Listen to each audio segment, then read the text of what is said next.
জয়নিতায় চলে এলাম আর একটা ভিডিও নিয়ে। এই ভিডিওটা ছিল কালী পুজো দিনকার ভিডিও, যেদিন আমাদের পূর্বপুরুষের নামে যে বাতি ধারণ হয় সেই দিনকার ভিডিওটা ছিল। তো অনেকের অনেক নিয়ম আছে, আমাদের নিয়মটি একটু আলাদা। আমি প্রদীপ বানাচ্ছি, সব চালের গুঁড়ো ময়দা দিয়ে প্রদীপ বানাতে হয়, তা সেগুলো আর কি বানিয়ে রেডি করছি। তারপরে ওগুলো বাইরে নিয়ে যাওয়া হবে, তা ঘরে বসে বসে এগুলো রেডি করছিলাম।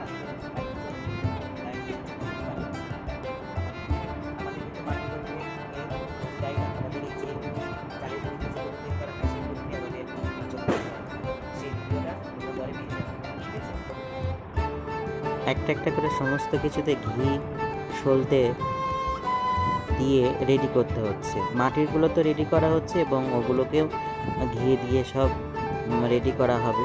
সলতেগুলো আগে মাটিরগুলো তো ধরানো হবে না, মাটিরগুলো সারা বাড়িতে ধরিয়ে সাজিয়ে দেওয়া হবে আর ওগুলোই ধরানো হবে।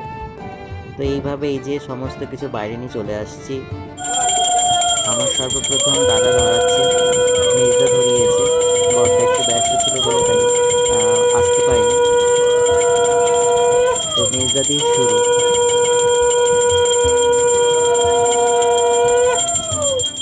ভিডিওটা কেমন লাগলো অবশ্যই কমেন্টের মাধ্যমে জানাবেন। আপনাদের কমেন্টের মাধ্যমেই অনেক কিছু বোঝা যায়, আপনারা কি কেমন ভিডিও দেখতে চাইছেন, কার কেমন লাগছে। জানি অনেকেই হয়তো অনেক কিছু বলবে, ভিডিওগুলো দিতে অনেকটা দেরি হয়ে গেল। যদি ভালো লাগে, যদি আপনারা পাশে থাকেন, তাহলে অবশ্যই আরও ভিডিও বানানোর ইচ্ছে হবে, ভালো লাগবে, পাশে থাকবেন।